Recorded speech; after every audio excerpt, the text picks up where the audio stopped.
Talking about India's multi-fuel ecosystem, right? So we are a multi-fuel ecosystem, and should we adopt a technology neutral way of looking at our pivot to green fuels? Absolutely, I would say, given the geopolitics, that energy security is, from my perspective, is the first, foremost important. The second one is, I will look at the technology which creates a net zero for that application. So why don't we hear engineering definition or appreciation of what ethanol is? As a engineering, the fuel has no issues. Right. Obviously, that technical things, technologies are available, already rolled out, proven. There's no problem in terms of the ethanol technology.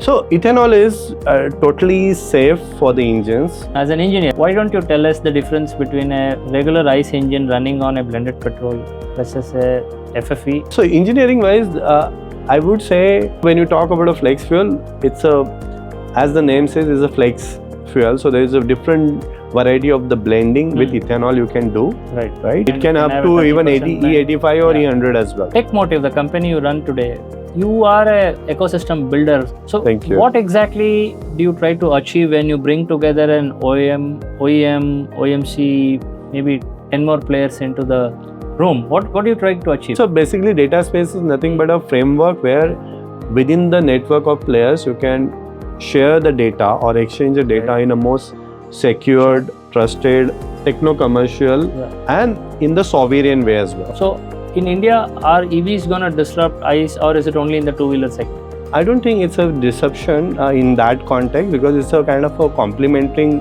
to the applications. I think the electrification makes sense, the battery electric, both from the duty cycle or application at which the battery need to serve. The total cost of ownership makes sense there, and even the infrastructure is ready. Hello everyone, this is Sriraman, your host. Our guest today is Mr. Yogesh Umberkar. He's an automotive engineer who spent more than 20 years in understanding how engines work. So now he is a founder and CEO of TechMotive Solutions. He's also the co-founder of Tech for Earth Mobility Foundation and an advisor at Astron Aerospace USA. He is now working at the intersection of OMC, OEMs, distillers, even aftermarket technology partners to create a very favorable environment and ecosystem for transition to green mobility in India. It's going to be an interesting and an engineering conversation.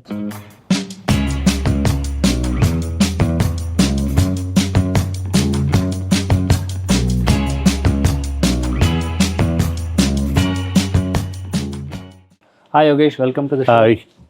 So you have been an auto expert now in the intersection of between OMC, auto companies and ethanol makers, multiple fuel technologies, multiple engine technologies. Out of all this, I hear there is a sense of an obituary for the ICE engines, right? The traditional internal combustion engines being eulogy being written for it. What is your take on it? Okay, so a very interesting point, and I would say as an engineer and as a technical person who have worked on the engines for last 20 years, more than 2 decades, and hands-on, and from the both engineering, design, development to the selling these technologies to deploying in the real world and making the commercial sense out of that as well, right?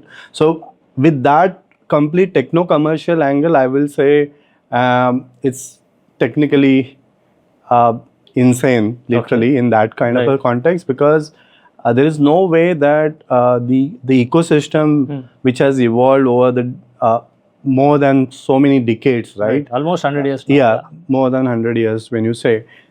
You cannot just kill it, and unless, I would say that, in fact, now moving back, if you ask me, like 3-4 years, people were talking about a lot of EVs. But now if you look at the current trend, so a lot of launches with the CAFE 3 norms, people are moving back to the engines with making it hybrid. Okay. So there is not just the hybrid, now the ethanol coming into the picture for heavy duty, off-highway, construction, mining. There is a hydrogen ecosystem getting built up. So if you see that there is no way that engine will even die in the next 40-50 years. Got it. Because there is the ecosystem is such a way it's matured, and I would say the engine technologies are really evolving and collaborating to, rather than competing, they are trying to collaborate with the new Right. Also, the battery energy ecosystem, for example. density petrol packs is among the highest, right? Yeah, so that's exactly the thing, right? You cannot have the same solution or the same energy density match. So now you can think of, yes, for the two-wheeler, when you are driving for 60 kilometer a day versus the long haul heavy duty trucks, which are kind of a crossing states, probably having 800 kilometers a day. Can you manage that, and even including the refueling Right. time, Yeah, the downtime, Yeah. the ecosystem build up for that as well, right? The fueling infrastructure wise, that's not something overnight you can make it up. We are talking about the battery or electrification from last probably 10 years now. But if you still see how much the infrastructure has been built up, how much is ready, there is still a long way Right. overall. You also have an interesting feather in your cap, Astron Aerospace H2. So, what is it and what do you do there? Okay, so Astron Aerospace is really, I would say, being worked for an engine, ICE engine, for a long time, Okay. and particularly in the reciprocating. Astron really comes as one of the game-changing technology, because they have kind of redefined the complete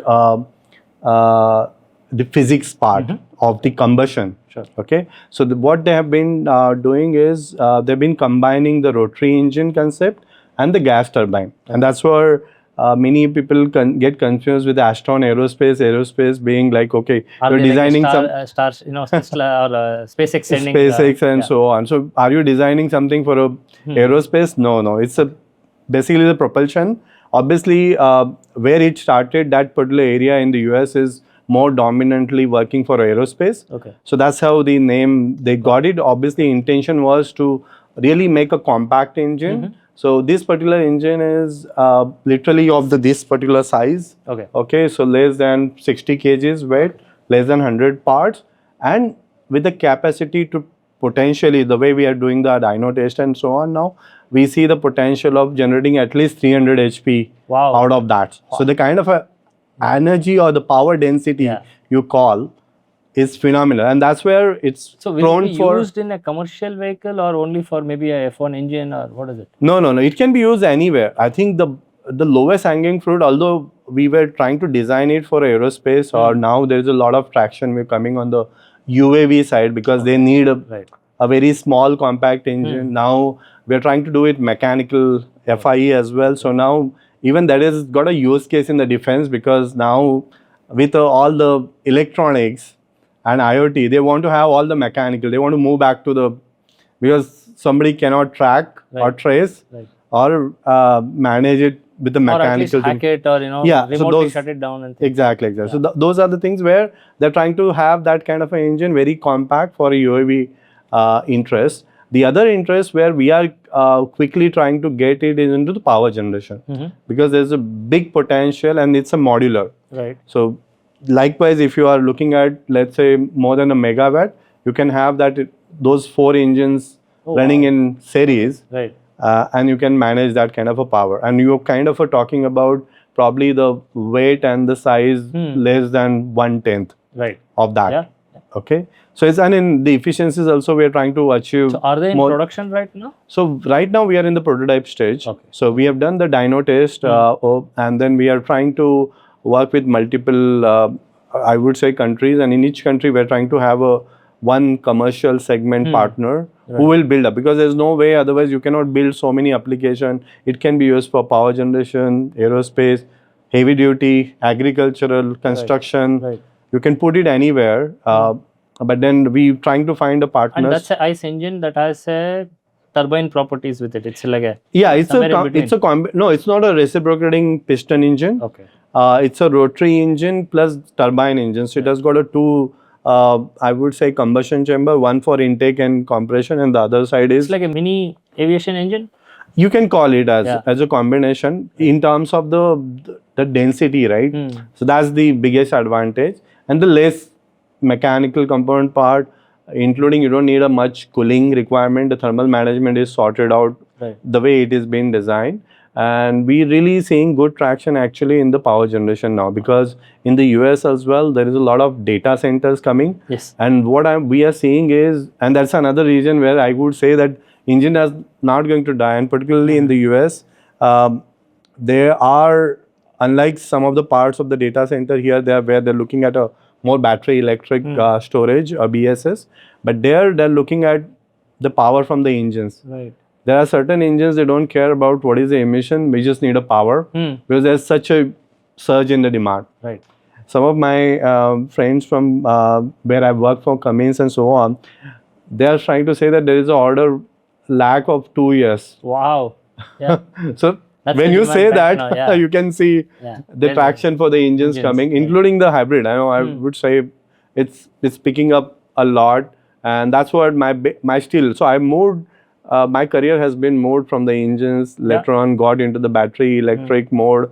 I've also worked on the hydrogen as a both fuel cell and ICE Talking engine. of hydrogen, right? So India already has a train running on the hydrogen cell technology, if I'm not wrong. So what are the other things that should fall in place before we see cars running out of water? Yeah, okay. That's an interesting question. I would say when you talk about any fuel, it's not about whether the technology is ready. So if you ask me, yes, the technology is ready in terms of you can put now I think there is Honda launched a car almost 15 years ago, right? so no, there's a Toyota Mirai is there, Yeah. which is Honda running on also the launched something 10, 12 years ago. Nissan, Honda, I think both of them had a hydrogen cell prototype.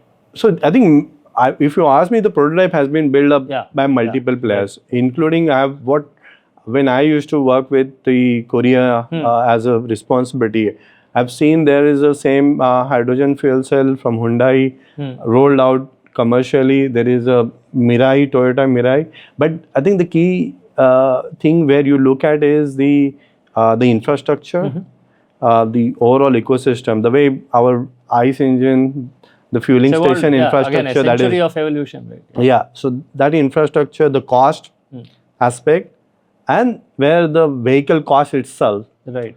is it Both feasible and viable. yeah. So the total cost of ownership and the readiness of the ecosystem is what you look at, and from that perspective, I would say is still evolving. And in between, there are a lot of ways where I still see, for example, ethanol, right? That ethanol could be a mid-term game before we go into the most sustainable hydrogen technology. Right. I have a lot of questions on ethanol. I'm going to come to it. Sure. But within the engine space now, let's say the ICE, okay, we saw ICE is still rocking and maybe probably even powering data centers now. But talking about EVs, right? Because the rise of EVs we have seen in different parts of the world. So in India, are EVs going to disrupt ICE, or is it only in the two-wheeler segment? I don't think it's a disruption in that context, because it's a kind of a complementing to the applications, right? So where it makes, as I said, two-wheeler, when you are trying to have or two-wheeler or even three-wheeler, the last mile mobility within the urban mobility context, I think the electrification makes sense, the battery electric, both from the duty cycle or application at which the battery need to serve, the total cost of ownership makes sense there, and even the infrastructure is ready. So the battery charging infrastructure within those peripheral of the urban mobility, that can be planned and that is available now. Right. But if you talk about a heavy duty trucks or construction, or even the farmer using the tractor for so many long hours and so on, with that power requirement, it's not. Yeah, that is fair and fairly logical too. But I also have another reservation with EVs. So the thing is, India largely gets its power from coal, right? So the tailpipe emission you save in, let's say, Mumbai, it is some Neyveli Lignite Corporation burning coal somewhere else, right? Yeah. So exactly, that's the point. Somewhere else, yeah. Yeah, that's exactly the point where when you look at this kind of a fueling or any, let's say, any fuel, you need to look at that well to well or life cycle analysis based kind of projections. So you cannot say that. And then when we, so I remember from when I was with Ricardo, we used to have our trend and projection in terms of the technologies, which technologies and how it is going to evolve, and based on the life cycle analysis, which are the best greenhouse gas emission, what are the levels. So if you look at the petrol versus the bio blend, so it's much lesser greenhouse. Which one is much lesser greenhouse? So with the bio, Right, like okay, got ethanol blend, okay, or the same with Right, biodiesel. yeah. But if you ask the battery electric, and which is including the fossil fuel, then the overall life cycle analysis is even higher than the petrol. So EV ranks higher than petrol. Yes, on the greenhouse gas emission, Right. on the total well to well basis. Got it. Yeah. Got it. If your power is coming Covering from everything, the end yeah to end, everything, yeah. that's what I'm life cycle. Right from mining the rare earth metals, minerals to moving it, and then the charge infrastructure, and then Including your fossil fuel, right? Sure. So that is also at the end of the day generating the carbon. As you said, somewhere else. Yeah. As you say. Smokestack somewhere else. You save on tailpipe here. Exactly. So there's In fact, India last year I think we extracted 1 billion ton coal or something like that, right? So that's the amount of usage we have. So you say I'm running EV, I'm not polluting. Sounds a little in the city here, yes. Yes, but hey, it's a one world we live in. It's a Exactly. Yeah. And now we are able to see those changes across the world now, across right now. Earlier we used to say that not just in some parts of the thing we are seeing, but now if this year, if you look at Europe, is becoming a havoc, right? Right from all the wildfires are happening the there. temperature this summer has been pretty hot. So everywhere, I think I would say that now it's coming to your door ultimately. Yogesh, talking about India's multi-fuel ecosystem, right? So we are a multi-fuel ecosystem, and should we adopt a technology neutral way of looking at our pivot to green fuels? Absolutely, I would say, because I would say there are multiple aspects to that, because given that our 80-85% energy requirements are coming from outside, right? We import that one. And given the geopolitics, that energy security is, from my perspective, is the foremost important. The second one is then, are we looking at the net zero? So I am, rather than looking at one technology, I will look at the technology which creates a net zero for that application. Right. So which is the most efficient, most secure for my perspective, and also the most cleaner or greener and sustainable. Got it. So these are the aspects which I look at, and then we'll decide which fuel is the best. So as I said, for the 2-3 wheeler, yes, we could talk about a battery electric for urban mobility. For heavy duty truck, we're talking about hydrogen. For hybrid, and there could be a base combination. So from my perspective, where I feel like now with the CAFE 3 norms, the lot of projects are kicking towards the hybridization. So far we were managing with the corporate average with the CNG, then now with ethanol. But I think the base combination, the deadly combination I see from the overall the passenger car or the mobility, where you also take care of the urban travel as well as long travel. Right. I would say these hybrid plus ethanol will be the deadly combination in terms of both sustainable, energy secure, and more covering up not just our dependency aspect, security aspect, but also bringing the ecosystem within India. Yeah, but domestic. There's truth in everything you said, but there's if you observe, take a step back and observe, there's a lot of optics driven play. For example, people would say, look at BYD, they made so many EVs. They're making more EV than a Tesla, right? But one Google search away, 50% of the cars they made are hybrids. Exactly. So 50%. Yeah. So I think that is conveniently dropped, and look at BYD making so many EV.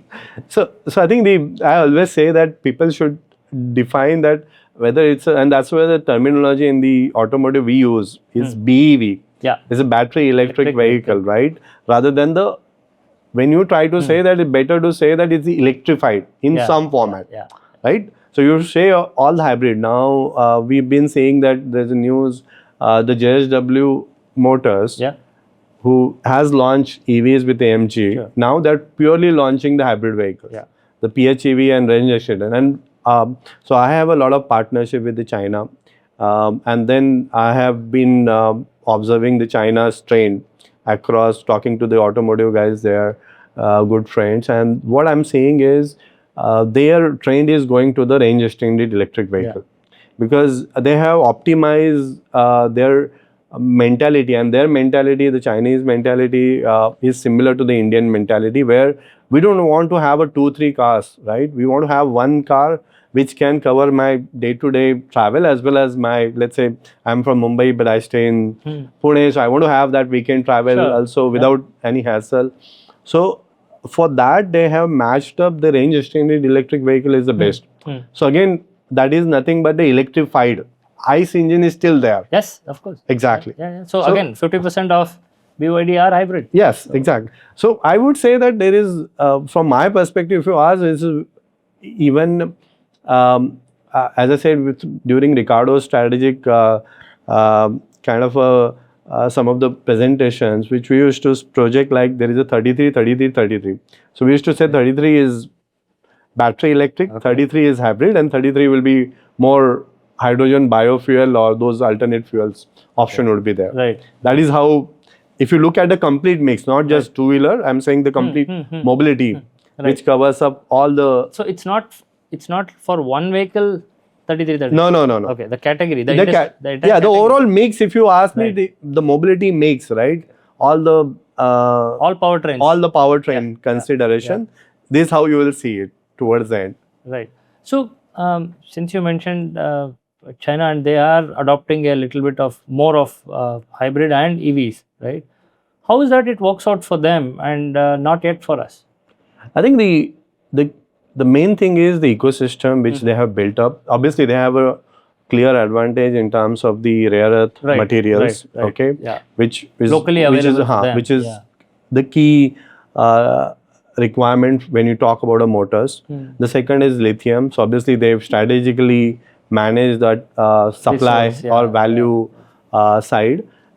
Beyond these two elements, I think the major thing what they did is that they brought out the ecosystem and accelerated that ecosystem in such a scale that it's very difficult to compete. I would say that because I've been now have a partner in China, and I'm trying to. Nishuo Zhongguan. You speak Chinese now? No way. Sorry, no. I just know the ni hao and sheshe. That's all. Hello and thank you. That's all.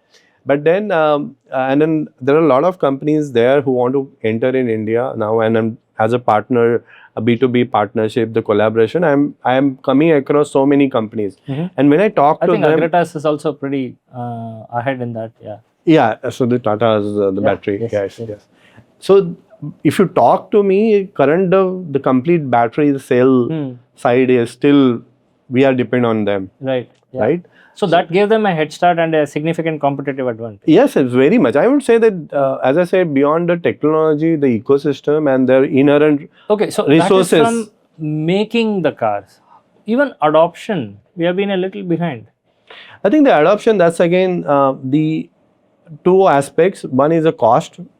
Okay, and because everybody, you and me, look at it. We have had FAME 2. We have been giving away a 2-wheeler's worth of subsidy to a second car owner of a EV. But then that, even with that, at the end of the day, when I am looking at as a consumer, right? So the consumer confidence should be there whether this is the sustainable vehicle for me, because we look at a not the environment sustainable. Operational both. I will that comes as a second probably for many of us, right? The first part is what is the total cost of ownership when I look at a 10-year or 15-year as a life cycle. What is my first upfront capital cost? What is the operating cost? Any maintenance and any other overall. So if you still look at, I think from that TCO perspective for a passenger car segment, it doesn't work out, because now how you're going to manage after 7-8 years, although OEMs are giving the warranty period after 7, 8, 10 years as well. But after that period, if I have to replace the battery, what is that overall? I mean, after 10 years, people are interested in replacing a battery of a. So we need to look at the 20-year-old car. sustainability also, right? You can't That's just what I'm. keep scrapping them. Yes, cap. You cannot keep scratching the vehicle or adding another 40-50% cost to that, right? That's first part. And then second one is literally the infrastructure. I would say that I did one. So as part of my previous company, we are a customer experience team, and what we did is, and it's documented as well. We did how the premium EV experience look like, and we partnered up with one of the premium EV Porsche Macan. We took it from Pune to Goa and return. And the amount of our experience in terms of the charging hassle, the apps, the payments, Right. the Friction the- at every point. every point. I mean, we normally it would have taken in with the ICE 8-9 hours maximum with the brakes. Yeah. It took us more than 14-15 Oh hours. my God, yeah. Okay. Yeah. So This was when? this was, I would talk about last year, September, wow. October. Okay. Yeah, last Yeah, year, okay, September. okay. Because that's it was again the rainy times days as well. I remember. Shouldn't matter. In fact. Yeah. So I'm just saying, I think we have to get into, because on the way we had to get into the Kolhapur. Yeah. Find a to get charging to get a charger. We went to one of the hotels there. We saw that charger is not working. Got into the mall. Then they are already at the charging. There were only somebody 2 waiting. chargers. Yeah, there were already these things. So you need to wait. Now imagine we're going with a team, so it's fine.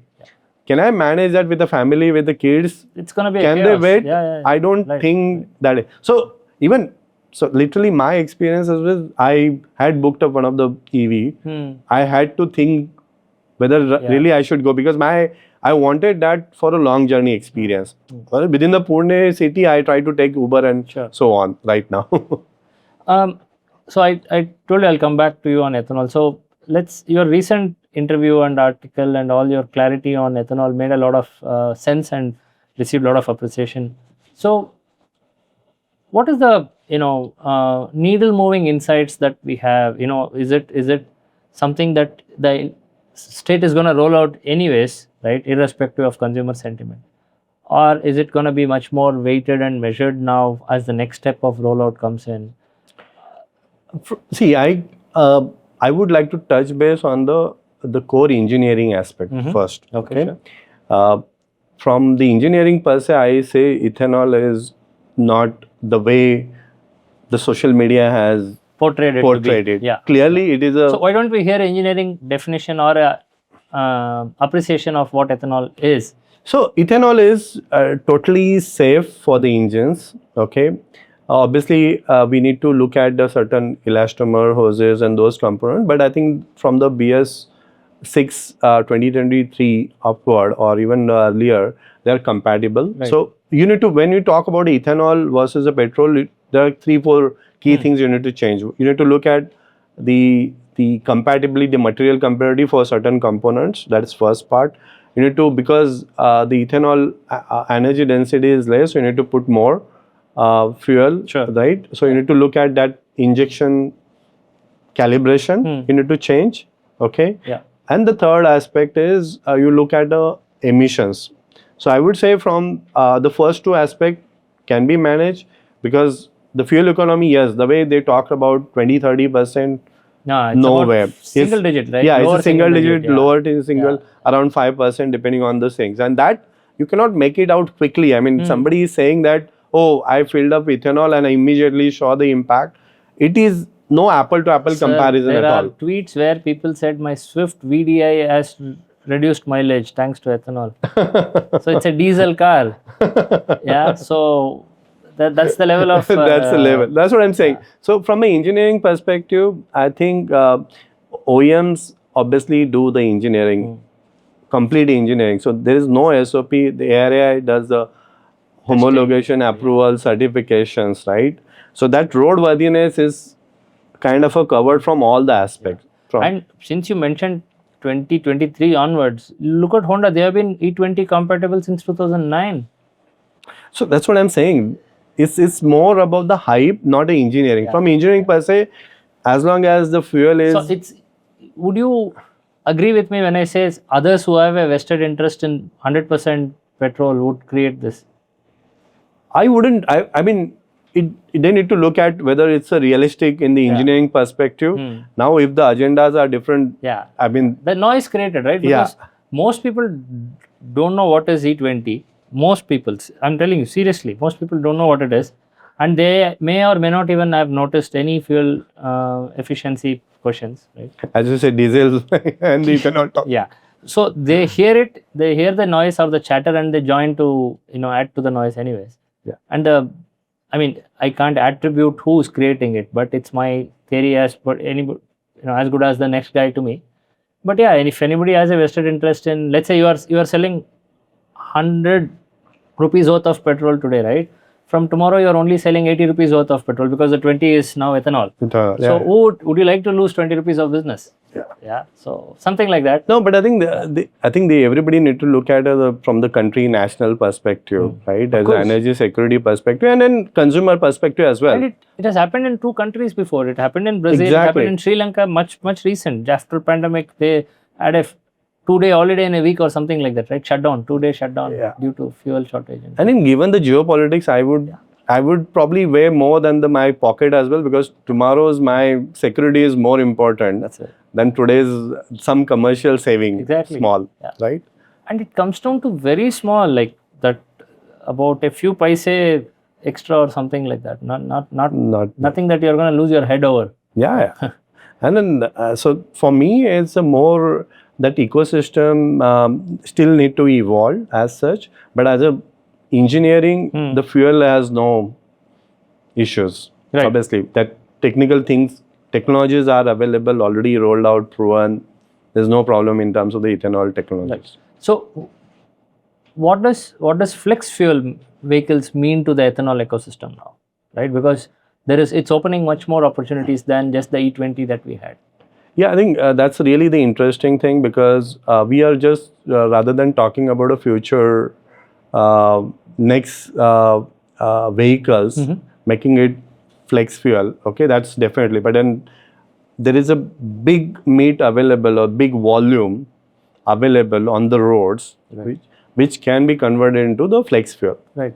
And so when we did some of the studies recently, we looked at typically India produces something around those 2 crore two-wheelers and then 20 lakh passenger cars, right? Per year. Yeah. Okay. So, and the existing BS6 two-wheelers and the existing BS6 four-wheelers, if you try to combine them and convert them into the flex fuel with the retrofit, obviously those need to be validated with the proper testing, validation has to be done. But if you do that, there is a big potential for ethanol demand, and which will really help to bring up the ecosystem to the scale. Right. So that's the point which we are who will trying build to. the kit? Who has to do it? OEMs has to do it, correct? Yes, I think it's. Or can it be like we have seen the CNG, LNG retrofit. Exactly. And that is exactly the example I was trying to come. So I think it's a more of the ecosystem. Everyone has to come together.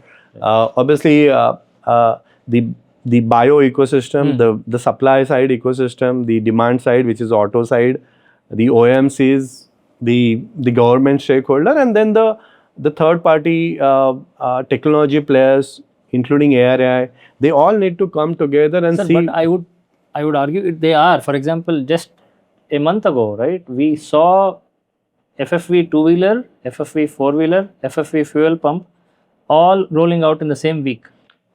Yeah, but then what is the scale right now? The scale is possible because see, let's take the same CNG example. Delhi mandated it around late 90s, right? So, but it was today there was no CNG pumps, but today Delhi alone has about 600 plus 650 CNG pumps. Yeah, but Delhi alone has it, right? To what period? 10 years. Right? So, so that's what I'm saying. The point here is, if you want to scale up and accelerate that, everybody has to come together, and then that adoption happened because the market chose, the economics Sir, made sense. 2010 was when the first factory fitted CNG came, but after that the adoption has been very fast.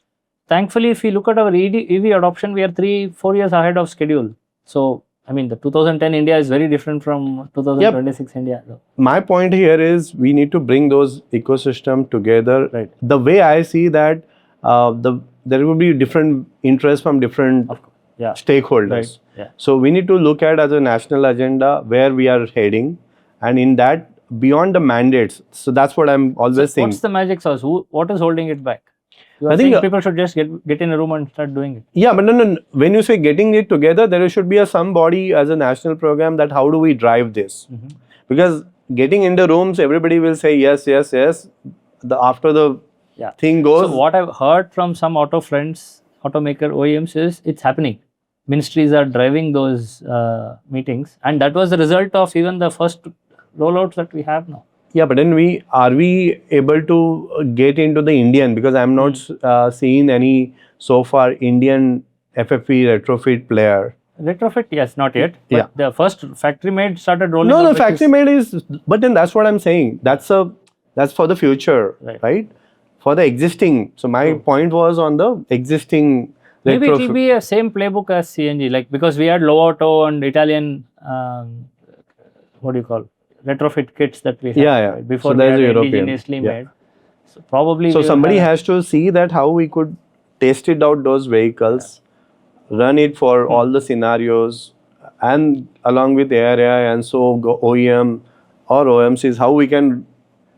Sir, also another question as an engineer now, for the uninitiated, why don't you tell us the difference between a regular ICE engine running on a blended petrol versus a FFE? How are they different? Which is better? Purely engineering. Yeah. So engineering wise, I would say the key thing is in the combustion. So because you are changing the energy density, you need to look at how much fuel you need to put in that confined chamber, right? So one is you need to change the calibrations. For flex fuel is basically you can change Sure. the calibrations, how much based on the energy density, based on the sensor, I can change how much fuel need to be burned Right. to generate the same power, right? Okay. So there is a one is the calibration, injection calibration. I need to look at the material compatibility. That's the way we were trying to say that for that higher blends, how are we able to manage that? Obviously, we need to look at the durability of the overall engine for those temperatures, Right. including the cold start, like because India is again vast weather differences. Yeah. Shimla is different from Yeah. Rajasthan. So we need to look at those weather conditions, the road conditions. So we need to look at, I would say, all these key aspects, but those have been tested. As you said, the vehicles are rolled out. Right. Okay. It's just that for a retrofit, can we manage it? And if you can manage it, Yeah, I agree on Yeah. retrofit. My question to you is very different. It's almost very definitive. I want, like, just tell us, the listeners, right? So, what is a regular engine running on a blended petrol today okay. versus what is an FFE? FFP is a flex fuel. So as I said, it has petrol engine is designed for the managing the petrol fuel, Right. right? A pure petrol. Okay. Obviously, there are many times some impurities and few things are there, but it is capable to handle few things there Right. and manage it. Sure. Now, when you talk about a flex fuel, it's as the name says, is a flex fuel. So there is a different variety of the blending with ethanol you can do, Right. right? And with that different blending, the energy density mix changes. So it can have a 15% blend. It can have a 20%. Yeah, blend, it can up have to a even 30% 80, blend. E85 or Yeah. E100 as well. Right. So the engine is very flexible to Yeah. accept any As said, blended, yes. And and it today, will give us the same output as the regular. yes. engine. That is how the at the end of the day, as an engineering objective is when you are trying to build two design systems, there is always a set performance parameter, emission, noise, vibration, Right. durability, Sure. everything you have have to match the existing standard. existing Yeah. standard. Right. No matter what fuel you are trying to put. And obviously then you need to make those combustion system, injection system, other component to meet those performance. Right. So, Or is there emission any parameter. policy that you would recommend for India to have much more greener fuel, self-sufficient fuels? Do you see from any policy speed breakers that should be lifted, or new policy brought in? I wouldn't talk. I mean, I wouldn't like to get into the policy, being an engineering again side. However, I must say that the collaboration should come more because I still see there are certain gaps when you talk about the complete ecosystem, right? Right from the farmer, the feedstock, to the ethanol producers, to the OMCs, to the automakers. Within the automakers, there's the technology providers. Then there is a consumer. So all this chain, somehow I see that how do we bring up the everyone towards the same goal. I think some of the things are happening now overall, but still there are few silos. And that's how I say that how there is an improvement for the scope for the collaboration improvements is what I can say. Sir, most of our audience are from the sugar industry. So how would you use, for example, there's a ethanol powered generators available today, power generators. It's already launched. It's not like fiction anymore. Yeah. So if I am a sugar miller, what are all the use cases for me in my own plant for using a biofuel or a ethanol today? I think that's a really interesting point beyond the transportation, and it will really bring up the even more ethanol ready ecosystem and scale as well as accelerate it as well. So I would say the genset is, as you said, example. Then any utility equipments where there's a power required that can be moved. Your own fleets, which is of course, right, which is transporting, because you need to start the charity comes begins from at home, begins from home, right? That kind of a thought process. Sure. So if you start bringing up, then not just with you, your ecosystem, your supply ecosystem, farmers, tractors, gensets, pumps. So they say that produce local, consume local, right?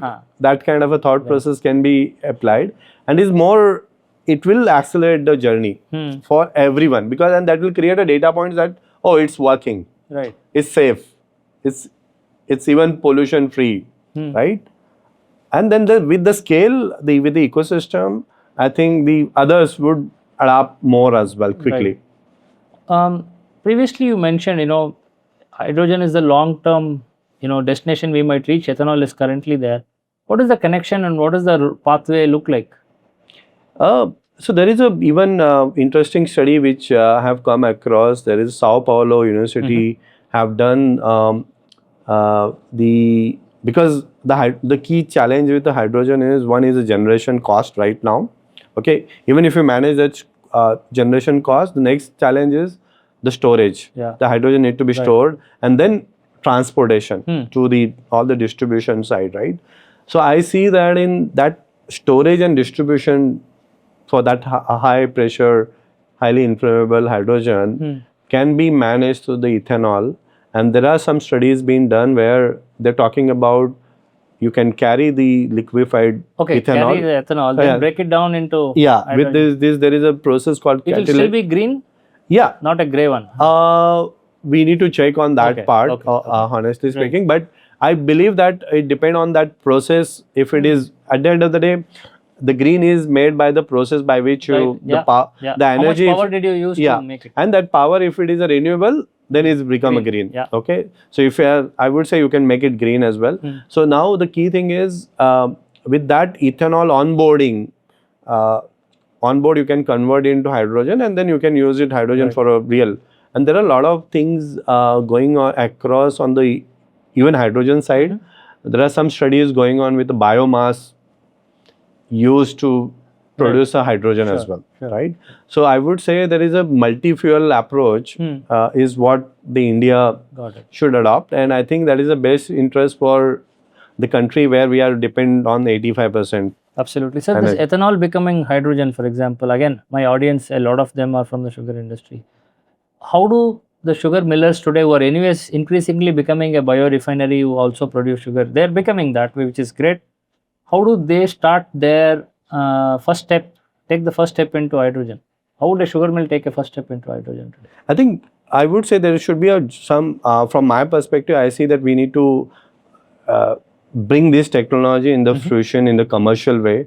So maybe the hydrogen cell technology? or No, these ethanol to hydrogen, Got it. that technology. Right. So there could be some pilot project can be built up somewhere where we make it more commercially viable technology Yeah. and then roll out. Got it. So that is the first step which I see, because at the end of the day you're not kind of killing your tomorrow's technology, Yeah, and you are getting ready. So the same ethanol ecosystem will be sustainable even if the hydrogen comes Right. as a bigger opportunity. Right. Since you work with a lot of automotive companies, this comes as a curiosity. We have seen auto companies advertise a lot on their new products and variants and so on. Why aren't they talking about green mobility or the advancement in the flex fuel vehicle that we have now? Just to get a sense of, I think without naming anyone, just to get a sense of why aren't they educating customers? I think, okay, from my perspective, I see whether they're trying to put it on the public media ads or not. Yeah. I really But when don't know when what is you're the in that reason. But then room, I see that, but the more I talk to the lot of OEMs, they want to highlight this greener aspect for sure. Yeah. Because in these lot of now apps, in the digital apps, they try to show you how much carbon, like in the electric vehicle case, or even in the general, based on how you're driving, there is the apps which they want to show that how greener was your journey. Right. Okay, so that is giving the sense to the consumers that they need to be a I'm more doing- climate friendly, and then in that direction they are taking a steps. Now whether that technology highlight is part of their overall strategy, Right. that probably Fair enough, sir. I'll not hold you on to that. TechMotive, the company you run today, you are a ecosystem builder. Wish you best on that. You are a nation builder, I would say, in that aspect. So, Thank you. what exactly do you try to achieve when you bring together an OEM, OMC, maybe 10 more players into the room? What do you try to achieve? What does Yeah. TechMotive try to achieve? So there are two aspects to where I form the stake motive. Okay, so now in my previous world, when I was working with one of the connected mobility technology provider, during that time we looked at that it started with the data as an ecosystem. I would say we looked at that there is now with the vehicles, there is a lot of all the vehicles are connected. So there's a lot of data about the vehicle and the user the is getting collected telematics and all of through the telematics, right? So there is and that data can be leveraged by multiple players, like not just a tier one, Insurance, finance and so on. Yeah. But then the challenge is then in that case, the data is available, the technologies are enabling that data to collect and manage through the cloud. The business models are available, like as you say, insurance, right? So I can have a personalized insurance. Right? Yeah, I'm the a pay good how you driver, drive. I get a lower premium. So pay how you drive, right? Yeah. That kind of a case. Then use cases there, business model also possible. The third thing is it customer wanted? As you say, yes, you would probably like to have that personalized insurance, right? Pay how I drive. I'm a good driver. I want to have less premium than the other guy, right? So that customer experience is there. The fourth piece is the ecosystem. Okay. The way we used to talk to these insurance guys, they used to say, Yogesh, can we have at least 60-70% of the volume to our table? Can we have a data from that 60-70%? Yeah. And that means I need to ensure that then I have all the at least 3-4 big companies are ready to share that data. Yeah. And then from the OEM perspective also there would be a different angle.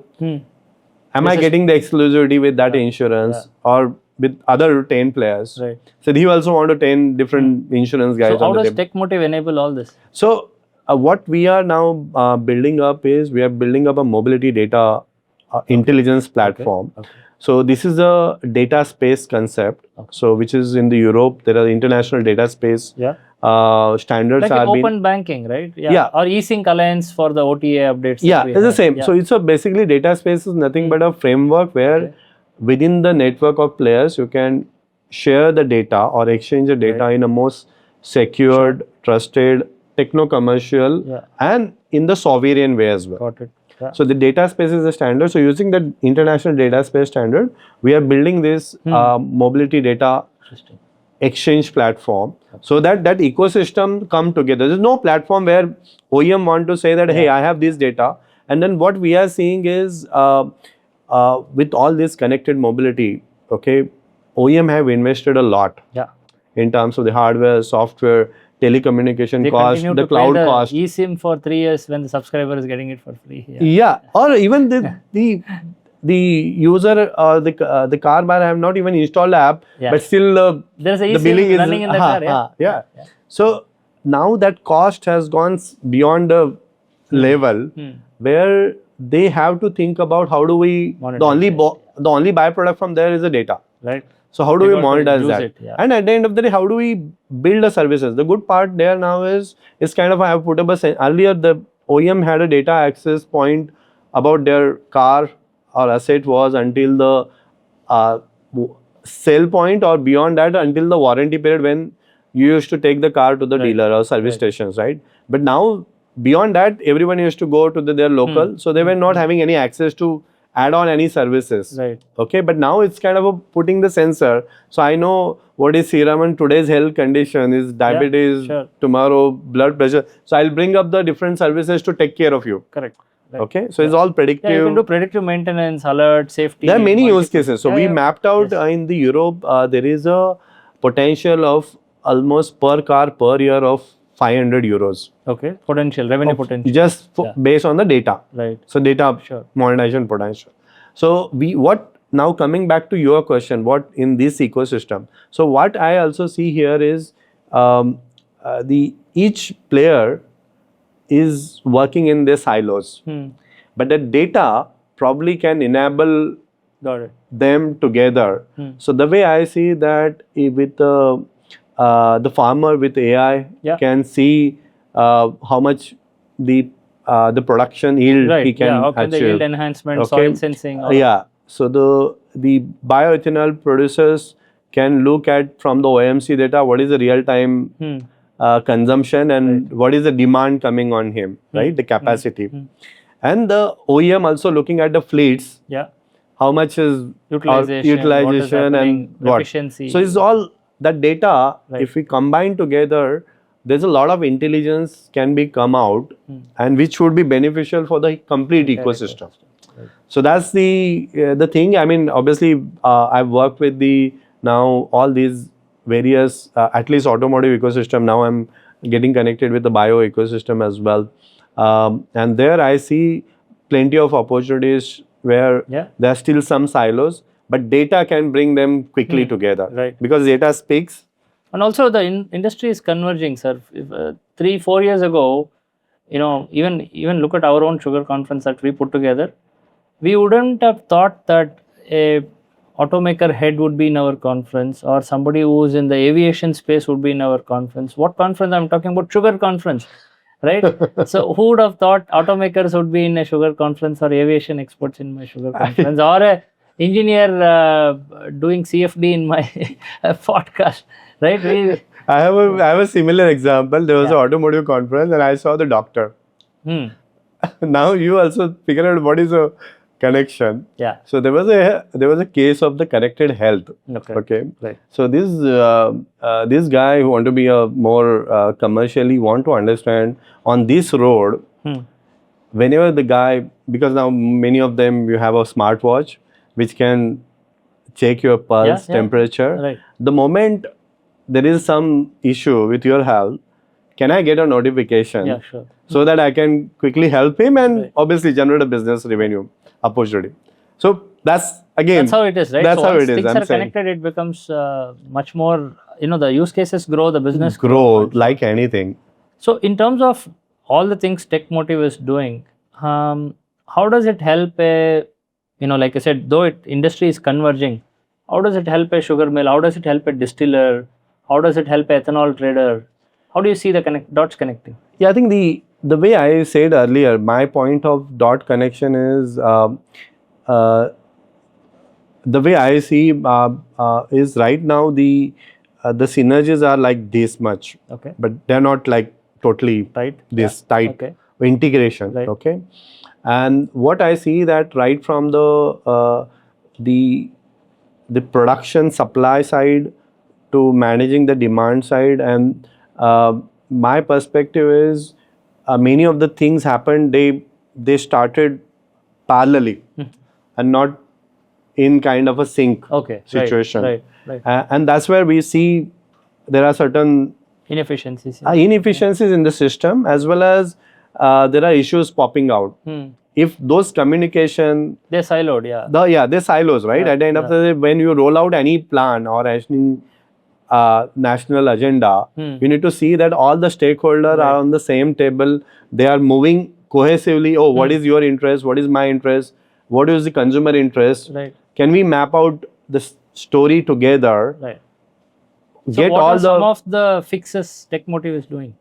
I would say that currently I'm trying to connect the bio ecosystem to the auto ecosystem Right. and see where really the challenges So when are. you say bio from- ecosystem, it could be a distiller, it could be a miller. Yeah. Yeah. So those guys, at the end of the day, I'm working with the associations now because they represent the thing. But with the associations, then how do we connect to the auto ecosystem, saying that okay, how auto need to be ready for Right. What's coming? Ethan? Yeah. What is coming and what is that you need? Right. So And for vice example, versa, right? yeah, How it's should vice a- versa as well. How should a distiller be ready today? Exactly. So there was another point which I was kind of understanding now.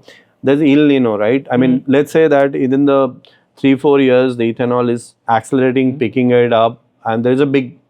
So automotive have rolled out good amount of vehicles which need a flex fuel or ethanol, a big quantity or scale, right? And now immediately we see that El Nino impacting the feedstock Yeah. and the capacity is getting impacted, right? So then in that case, the automotive might say that, boss, we have already rolled out so much Correct. on the road. Am I The demand getting enough creation has grains for happened it? now. And I'm getting Now your supply is not coping up, right? True. So that's the again the gap. So how do we Bridge it. Yeah. bridge it, channelize it, and work together with the 3, 4, 5 years plan together? We sign off that. Got it. So that you are trying to create a balance of information or a symmetry between all the players in the industry, whether it is a farmer, a miller, a distiller, OEM, OMC. Yeah. Even the technology side aspect from the Got it. aftermarket as well. Oh, yeah. That's a- another big thing. Angle. Yeah. So the retrofits and the kits coming up. Yeah. Sir, I have a few rapid questions for you. You can answer in a few words or few seconds, whatever you choose. So which will scale faster in India, ethanol or hydrogen? Definitely ethanol. It's already gearing up, but eventually hydrogen is the most sustainable fuel, which I see. Right. So what is the most overrated technology in mobility right now? I don't think there is any one technology which is overrated. I think the overrated is that one solution fits all. Probably is a more overrated kind of a thought, which is not true. the real one, and not sustainable at all. Right. Cummins, Ricardo, Convergent, which one taught you more lessons? Oh, I would say that everybody has really helped me, and I would say at the right point of the career as well. So with Cummins, I really got the basic principles of the complete engine, and that too from the real world engine design development. With Ricardo, I looked at beyond the engine to the complete powertrain technologies, the future mobility technologies, not just the diesel with Cummins, but I got into the battery electric, I got into the fuel cell, I got into the hydrogen as well. And then conversion science really helped me to optimize the thing, and particularly core of all this combustion fuel is how to optimize the combustion, and that combustion drives the performance, power, emissions, everything, and that virtually how you can optimize it quickly is so that's the way I look at. And obviously now with the Astron has where I've been engaged as a both techno-commercial advisor, so I really look at earlier I was an engineer angle, now I look at as a pure commercial angle as well, and try to blend both of these things, how quickly we can make that engine not just commercially viable but more sustainable as well. Got it. So yeah. So 10 years from now, if somebody goes to a fuel pump, fills their car, what's in it? Okay.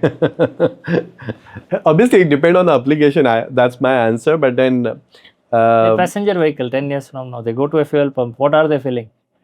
I would say there would be a mix of the fuel, and I would say the consumer would make the choice Okay. based on the energy density, Right. based on the at that point of a time, whether based on the how much mileage you want to go, Sure. and what is the price affordability you want to pay, and price available at that point of the time. Yeah. He'll make probably that trade-off, and he'll be able to select it. Or there will be apps which will tell him, What is needed? Yeah. you feel this one or this one or this one. Smart one. Actually, you're putting it on the customer than the policy. Yeah. Yeah, because I would say that at the end of the day, market drives. Yeah. It should actually. Yeah. Sir, one technology every young automotive engineer should learn today. I mean, everybody says AI, but I would say AI with the core engineering principles that cannot be missed out. Yeah. Overall. One word that defines India's mobility. Oh, collaboration. I mean, that's a tech motive thing which I totally believe in. And I truly believe, I always say these technologies are ready, business models are ready or can be made quickly. The third thing, ecosystem, bringing together is a big challenge nowadays. Yeah. And that's the thing which need to be there, mapped out when we talk about a 2040 vision, that how do we collaborate and achieve the same goal, whatever we decide to. Right. Thank you, Yogesh. It was excellent having you here. My genuine pleasure. Thoroughly enjoyed the conversation. My pleasure. Yeah, would love to host you on maybe another episode sometime in future. Looking forward to. Yeah. Maybe after certain successful pilot Well, projects with the yes, industry, definitely happy to. As the industry rolls out more initiatives, I'm sure we want an engineer's opinion on what's going on. Yeah. Yeah, I would like to part of driving those innovations as well. Thank you. Thank you so much. Thank you so much.